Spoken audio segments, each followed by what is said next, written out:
I had a final project for this English class. I chose a podcast. I was like, this is so easy. I could talk to like a brick wall, which is like what I really like. That's what I kind of live by. We're in my dorm room on like a Tuesday night, like low pressure, nobody's seeing us. It's me and like my friend. But I'm just like stuttering and I like can't finish my sentence and I'm like so uncomfortable and my hands are sweating. In my mind, I was like, oh my gosh, like I'm like dying. Hello, storytellers. Welcome to Seek and Speak. Here we discover the extraordinary and ordinary truths within all walks of life through one story at a time. I'm Biyeni, the host, and I work to inspire connection, creativity, and reveal how the heart of every story is human. Today, I interviewed a good friend of mine, and I can't wait to introduce her to you. Let's meet her. Hi, Valeria. Hi. Hi, Valeria. Hi, Biyeni. I'm so excited to have you here on Seek and Speak. This is going to be so much fun. I'm so excited. I've been waiting to be on this show. She called me with like the idea of the show. Yes. And I was like, okay, no, like we know like I like it. Like I was like, this is going to go well. Like, how are you gonna do it? Like I was like Yes. trying to take it all out from you. We've been friends for a long time. I don't even remember. Since like 7th grade. 7th grade. So very, very long time. Yeah. And obviously when I had the idea for this, one thing about Valeria is she's a creative and she knows how to put things together. So you were literally one of the first people that I did. I'm so honored. I'm really? so honored. Yes. It was a non-negotiable for me. I was like, she will know how to help me get it together. And you did. But I was like, she respects my opinion in this. Like, she's gonna do this like random like project. Meanwhile, we've been best friends since 7th grade. I was like, oh my gosh. Like she's calling me about I was like going somewhere. I was like throwing together a sandwich. I put you on speaker. I came back from work. I had to go somewhere else after. And you're like, I remember you being like, oh, like I get called later. I'm sorry. And I was like, no, just talk. I was like, just talk about your idea. Yes, and I appreciate it because honestly, like, one of the #1 supporters here can't lie, and now you got your own episode. So haha, support my channel so you can be on Seek and Speak. Yeah. But yeah, we have been friends for so long, and it's only gotten so much better. We've only gotten so much closer, and now that we are post-grad individuals, it's just exploring what life means together. Yeah. It's so fun. But yeah, I know so much about you, but obviously the people watching don't, so why don't you tell them a little bit about yourself? Okay. I am Valeria Barbaglio. I'm Italian. I went to the University of Miami. I'm a photographer. I was photo director at the University of Miami's like biggest magazine. I was part of like the creative agency, which really like introduced me to that entire world of agency life, and I love it. And just doing a random project and like picking it up and working on it like it's been your baby, or like inputting or just like spitballing is my favorite thing to do. I like to do photography. I freelance. I also work in marketing for CC New York in New York. Woo! And I love it. I love being active. I recently ran a half marathon and it was awesome. So you've always been super like volleyball, I love it. Gym, like eat one it thing up. about her is she is healthy and active and on it. Thank you so much for sharing a little bit about yourself. And by the way, I'm also going to share your photography account because you need to see follow Valeria's flicks. She's very good. She's very good. Maybe one day I'll make enough money to hire her. But yeah, you know why you're here on Seek and Speak. You know, one of my top fans. Yes. You're here to tell a story. It doesn't have to be extraordinary or ordinary. It can quite literally be anything as long as it's meaningful to you and you haven't had the opportunity to really share it, especially with me since we've been friends for so long. Yeah. So this might be a bit difficult, but I'm sure you have a good story to share and I'm excited to hear it. So what's your story, Valeria? Okay, so I had like 2 ideas that are kind of in the same like, one leads to the other. Yeah. And it's kind of the same idea. Yeah. Go but, for it. Okay. I really hope I haven't told you this. Could you imagine? Like, oh. Okay. Sorry. Actually, she's not going to be on the podcast because I heard this before. I'm sure you're. Please have me on this podcast. Like, okay. Okay, it was freshman year. I had a final project for this English class. Random project. You could, like, we read a book and then you just had to, like, choose any medium of your choice to say something about the book. I don't even remember what it was. Whatever. I chose a podcast. I was like, this is so easy. I've always been like I could talk. One thing about me is like I could talk to like a brick wall, which is like what I really like. That's what I kind of live by. But I could talk. I was like, this is so easy. Like, I'll do this podcast. I had my best friend at the time, he like had a podcast in high school, a really cool podcast, but I was like, perfect, like you can interview me, like ask me like just like these 3 questions, super simple, it has to be 2 minutes long. We're in my dorm room on like a Tuesday night, like low pressure, nobody's seeing us, it's me and like my friend, and we press play and we're like, awesome, let's go. 10 seconds into this, he asked me my first question, and then I just start stuttering. And I'm like, I'm like, wait, like ask me again, like scratch that, like we don't have to like keep that. But I'm like so confused. Like I've always been able to talk. I've never had this like stage fright. Like I did like theater growing up. I don't know, like I like consider myself a very social, like communicative person. But I'm just like stuttering and I like can't finish my sentence. And I'm like so uncomfortable and my hands are sweating, and I asked him, I'm like Paul, can we like please like take like a moment? Like in my mind, like he was probably just like, this is like another like Tuesday, but in my mind I was like, oh my gosh, like I'm like dying currently mentally. And he was like I remember like I was like, can we like take a pause? He's like, what? I was like, no, like we need to take like a 15-minute break right now, like 1 minute into filming this. Oh, dang. And I just, so one, a lot of like personal respect for this, because it was so scary. Yeah. And this was like the lowest stakes ever. I had an A in the class no matter what I did.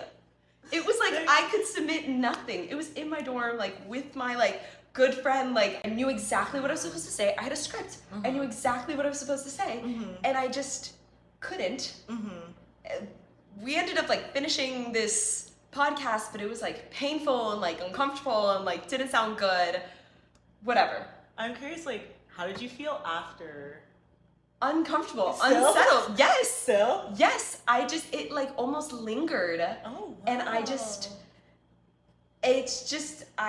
don't even know what it was because I couldn't speak, and I've never had that in my life. Do you feel like you still to this day don't know what it was? Or do No. you have an idea? No. Oh. So that leads me to sophomore year. I had this like public speaking class. Again, like I do speeches like in my classes, like super simple, like off the dome, like right. Like I don't mind whatsoever. Like yeah, you give very much like I could just say we've never been in any situation where you were stuttering hard to speak. So I'm like, whoa. I like couldn't speak in my dorm room for this like 2-minute block. But okay, whatever. I have to take a public speaking class. I'm so excited. It's like a really fun class. I also took one. But I like whatever, we're talking, we like introduce ourselves, like we each have to like stand up and like say something. Then she breaks us off into our little groups. And she's like, okay, like this is like your topic, you have like 5 minutes to like think about it, and then like vote on who in your group is like gonna say it. And everyone in my group, including me, was like, oh, like Valeria will say it, like, oh, like boom, like she's like, she'll say it, like it's perfect. Wait. I'm like, yeah, like I can do it, like happily, like guys. Like, I swear, I'm always the person to be like, I'll speak. I like raised my hand and everyone was like, yeah, like I would really feel like I think you would do the best job out of everybody. Yeah, and like I know you would like do the same exact thing. Yeah. But okay, whatever. Our like group comes around, like we know exactly what we're gonna say. I like have like a flashcard too, so I don't even have to do anything, if anything. I like stand up at my desk. I just stand up myself and like my group's behind me, and I'm like, hi guys.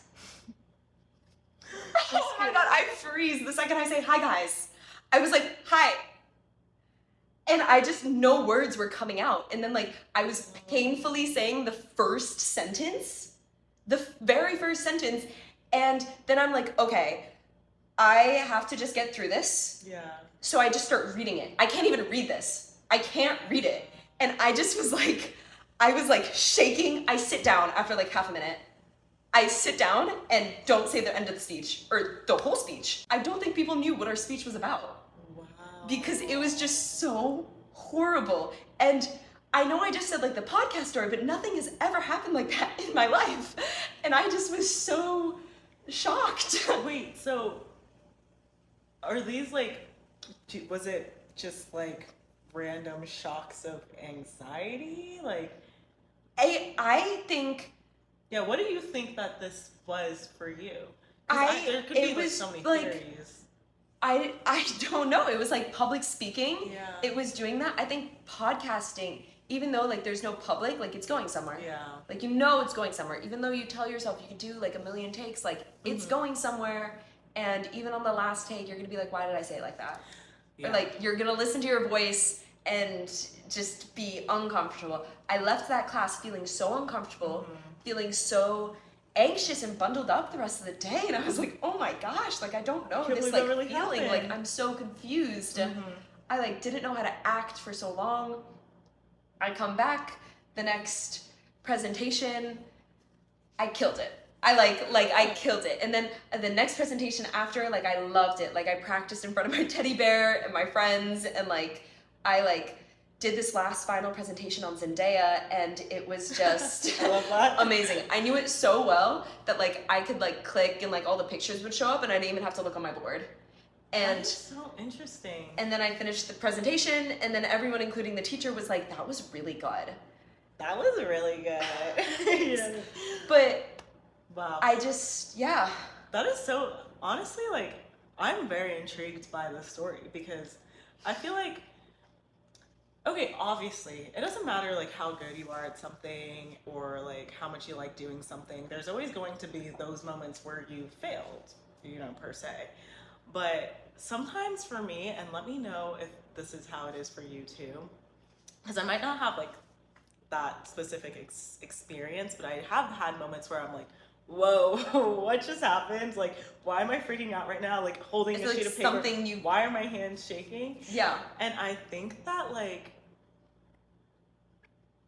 I don't really think before I decide to, like, speak. Yeah. Because I feel that sounds That's really my issue. bad. That's my current issue. Like, that sounds really bad, and you kind of have to have, like, you know, restraint. A good head on your shoulders to do it in that type of way. It takes practice. But I realized that, like, the moment I start really thinking about what I'm doing and what I'm saying before I actually do it, then that whole, like, perception of how I'm being perceived is scares magnified. Me. It scares me a little bit. Do you think that that's kind of what happened? That you just were too aware of, like, you being perceived?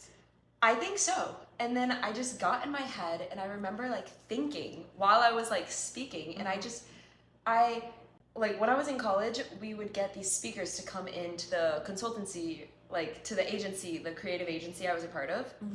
And we had to be like asking questions and like all these questions. Like I always had questions. There was this one person that came in, and then everybody asked a bunch of questions, but it just wasn't as many as like they were expecting or like we're used to asking, but it was kind of like a roadblock for absolutely everybody. And I asked 3 questions already. I raised my hand because it was like dead quiet. No question in my head. Like literally no question in my head. I like come up with it like as I'm like saying it, and then she's like, good question, whatever, like, but I just like am so used to just almost reacting. Like you ask me a question and I react and how it with my opinion, and like I do think I'm a very like level-headed, like rational person, and I do like to take my time to think about things and like process things. But if I think something, if I believe something, like I'm just gonna say it right out. I think for this exact thing, it was like, I think I took it more as a lesson to where you could feel so comfortable doing something, talking, communicating. Something I was so comfortable with. My like major was in communications. Like I thought that was my strong suit, and you find yourself failing in these like specific like areas, or like in a situation, or just something you don't expect to be failing at, like miserably, and then in your head it was so bad. Like, I'm not exaggerating. Maybe in my mind it's exaggerating, but I didn't get through 2 sentences of that speech. Yeah, I'm not gonna lie, like I would be freaked out, me personally, but I feel like it does make a lot of sense, because not everything is going to go your way. No matter how good you think you are at something, there's always opportunities for growth. Like, you could always be better. There's always experiences to learn from. But I think that, like, yeah, just like the whole part of like being perceived, that's the real thing that would get me in any public speaking situation. That might have been it. That might have been it subconsciously. I can't say it was. I can't say I was thinking like, oh, everybody's looking at me, like everybody's like laughing at me. Like, I just had no thoughts running through my head, and I just couldn't finish my sentence. That is so interesting. I'm curious, like, being the type of person who like is willing to like talk to like anyone and like pretty quick with it, and I feel like you're able to, I mean, I've obviously known you for so many years. I've seen you connect with people that like you have met like on the spot, and you're able to make everyone feel super comfortable and stuff like that. You're very good at it. Like, thanks. I'm curious, like, do you feel as if like when you enter a room, it's your responsibility to be that type of person? Because I'm curious, because in the story you're like, I'll do it. Like, oh yeah, I can do it. And I feel like sometimes like mentally you don't realize it, but like always being that person for everyone and in every space drains you. So I'm curious if that could also be. That's such a good question.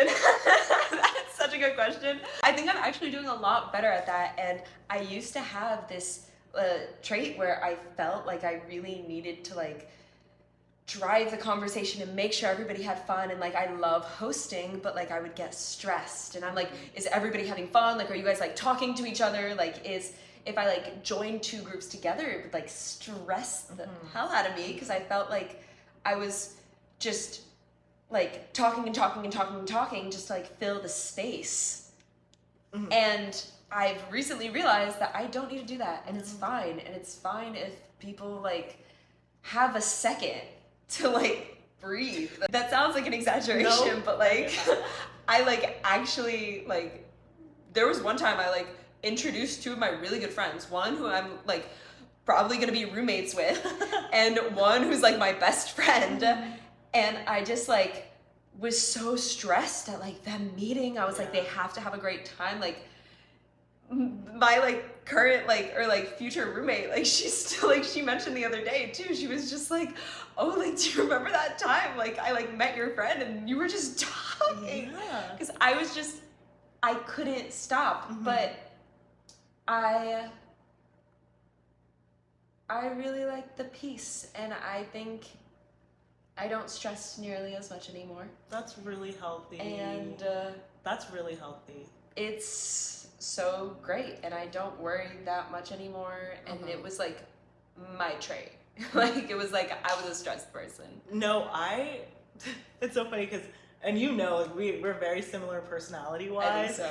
So like, I have had most of my social experiences has been me, myself, no one telling me to, having to be the person to connect others and to make sure everyone's having a good time. And like, it was to a way like, yeah, that's my personality. I'm very extroverted. I like to have fun. I love connecting people. I love talking to people. But at a certain point, if you don't want to do that, that feels like a job. And it's performative at a certain point. Because I'm like, here I am connecting you guys, making this experience so happy. And then you plant the conversation. And then you like I used to have, or I definitely still do, like just questions in the back of my head. It's like, these are like topics to start conversations on that like everybody could share something about. Or like, it's just like, and it's no longer like, it's no longer real, it's no longer authentic, because like here you are stressed, battling all of like these like demons in your mind about like how bad and terrible everything can go if you were not there to make it perfect. It's like really weird. We see each other. But like I felt like this and like no one cares that much. No. Yeah. But like you think everybody cares that much. But honestly, I do think that like there is a gap that you do fill. Like I always do know if I wasn't there, this is gonna sound conceited, but I just know my strengths in a social setting, especially if you're around like a more introverted people.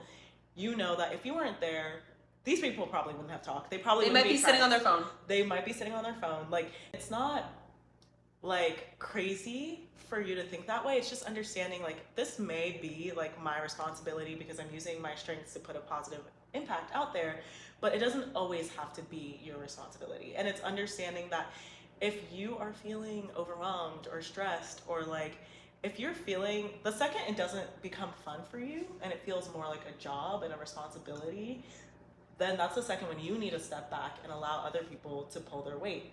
Yeah. Because also what I realized, how are people going to learn if you're always doing it for them? And so it's become a thing where like, because same thing, I have the type of anxiety where when it's quiet, I have to speak. And it has gotten me in so much. I would be at school, my roommates know, I'd be at school in the elevator every time. It'd be like a 10-second ride. Someone new would come in. I'd be like, hi, how was your day? And they're like looking at me like I'm crazy. And my friends are like, you don't have to have a conversation with everyone. 10 seconds of silence is okay.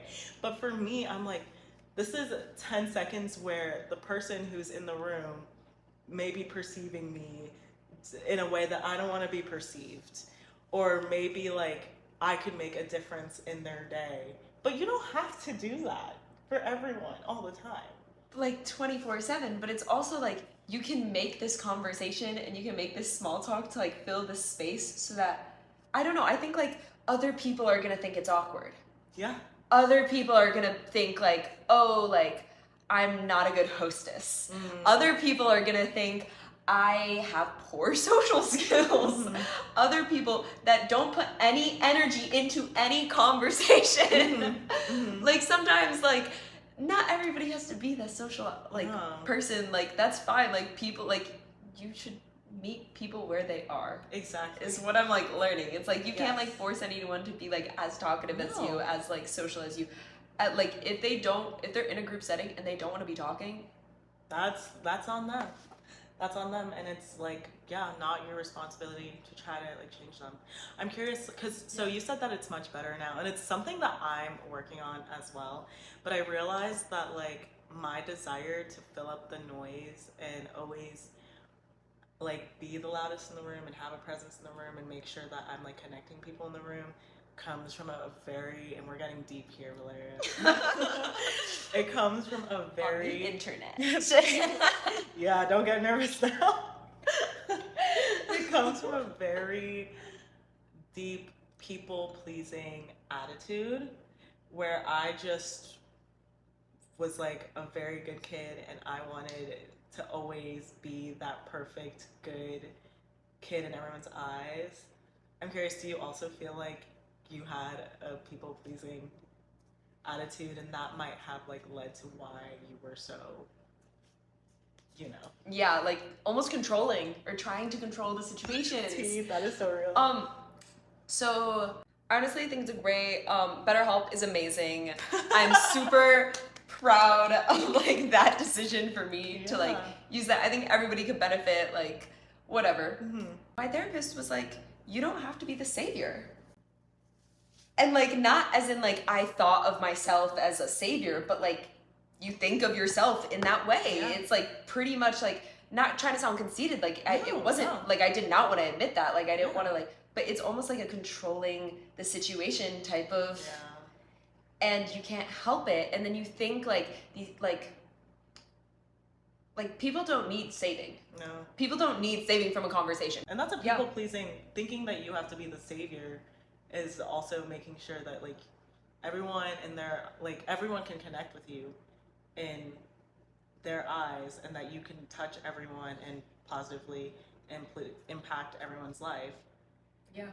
And that is people pleasing in a way. It definitely is. 100%. Because it's just like not even thinking about like me. It's like, wow, I'm like painting myself so amazing. Like it's like I help other people. Like no, like it's not that. Like it's not like. But this is such a real conversation for us, like extroverted, like outgoing, people pleasing, and I think that's like very valid to admit. And honestly, I have never really met a people pleaser where they're typically very nice people, you know, they're typically really good people. It's just like, okay, when are you gonna relax? When are you gonna give yourself the time that you need? When am I gonna relax? Yeah, when are you gonna relax? Like, when are you gonna like start? Because I feel like people pleasers tend to like not think about themselves and what they want out of the situation. So if anything, what I'm getting out of this and what I kind of knew, but I feel like I knew this aspect of you because you're so like, you're just. I feel like you're the same. Yeah, I feel like you're literally just the same. Pick up that vibe is that like, you know,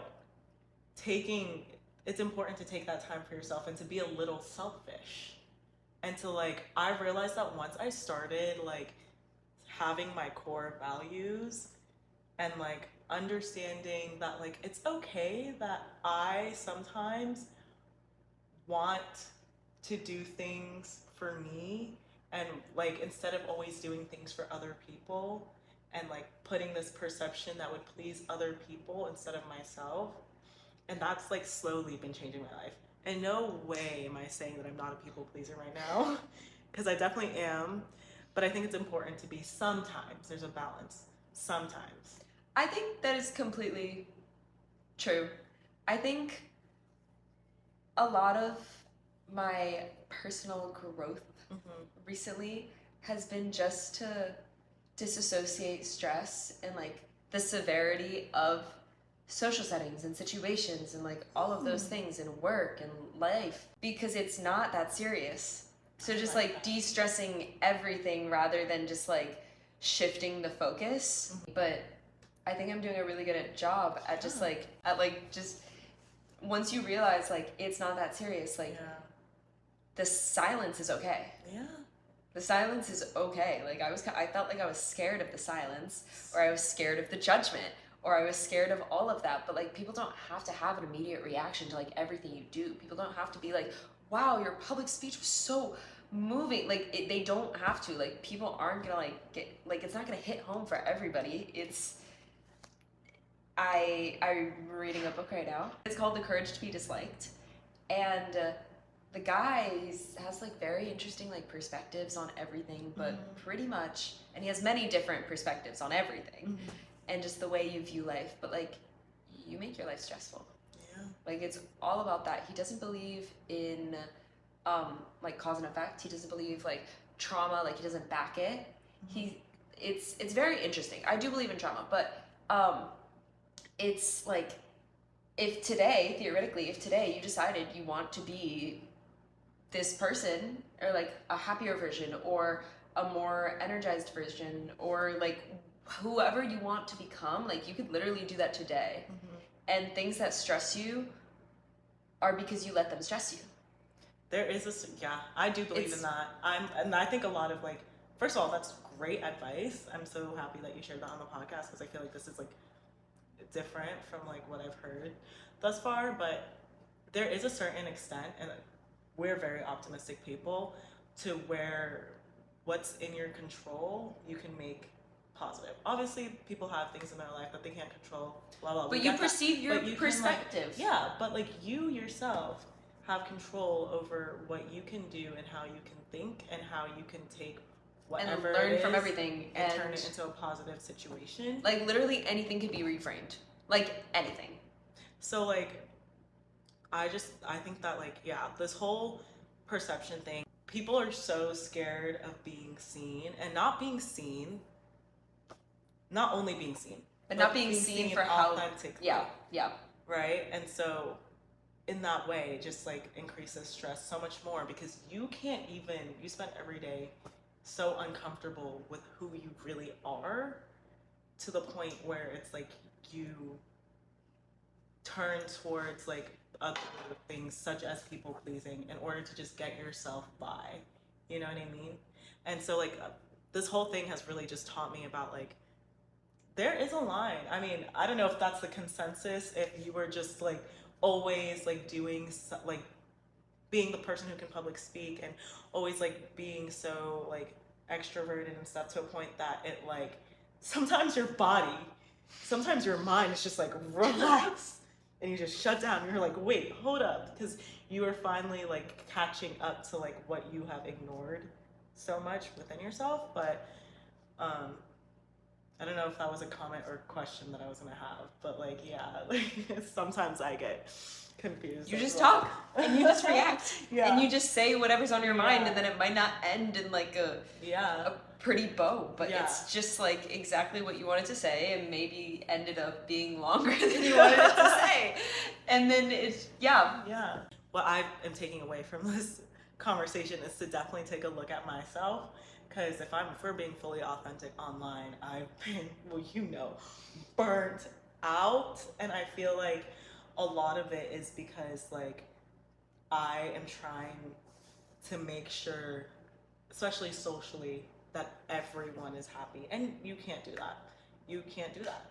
You have to like sometimes zero in on yourself and understand that it's not my responsibility. Even though this whole podcast, I'm making it my responsibility. It's your baby.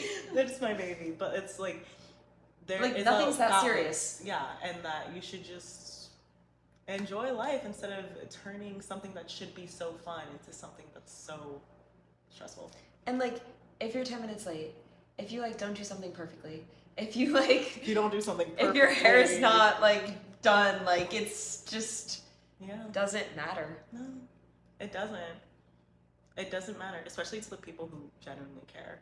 That's what. But no, it literally doesn't matter. No one's gonna notice your hair. No one's gonna notice like that. Like you felt like you were off, or like no one's gonna remember that. No one's gonna remember any of that. Like as long as you like show up and you do your best. As long as you tried. You finished that podcast. You did that speech even if you didn't complete it.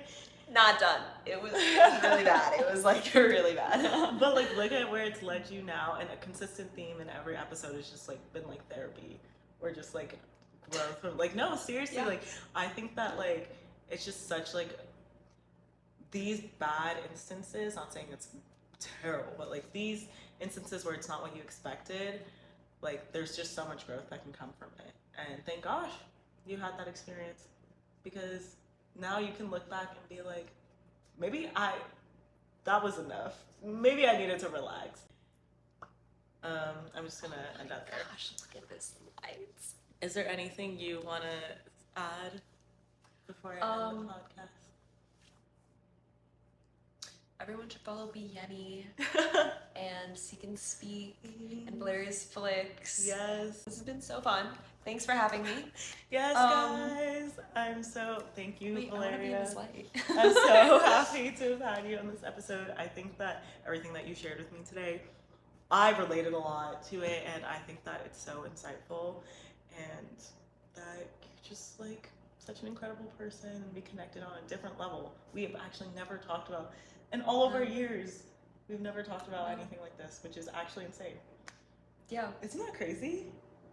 Yeah. That's like a whole new... Anyway. So, hope you liked this video. Tune in for the next week's video. I know I will be. Thank you. See you in the comments. She'll be there. She'll be there every day. But even like when you're on your walk, like put this on like as like a podcast. Like it's go on a run and listen to this. Oh my gosh, that one girl like walking like inspired me. Like I was like, I need to go for a walk. I want to go for a run. Like this is like good. Like stop. You're hyping. I'm getting nervous. I didn't even know what to like necessarily like lead to in this. I was like, Biyeni got me. Like she got the questions. Like It's so got easy me. when you're really listening to people to like, because this is what we do without the camera all the time. You know? Yeah. It's just now we have a camera in our face and other people are gonna watch it. But it's so easy. Like you always that's what talking is. Conversation storytelling is. And I think everyone does it so differently, which I love because it'd be so boring if everyone talked the same, had similar stories, had similar insights, like. Yep. And my questions would just be repetitive, so I appreciate it being different. Yeah. Anyways, thank you guys so much for watching this episode of Seek and Speak. Please like and subscribe, follow for more. I'll put all of her socials like down below, but I'll also be posting it on all my other social medias. I did make a Spotify. I have 4 followers right now. Okay. So follow me on that. And yeah, remember that the heart of every story is human. So what's yours? 2, 1. Hi, Valeria. Sorry, can you redo it? 3, 2, 1. I think I'm doing a lot better. Like, oh my gosh, like mental health like down the drain. Like The sun. cut that out. I'm so excited to have you. I'm so excited to be here. I love this show.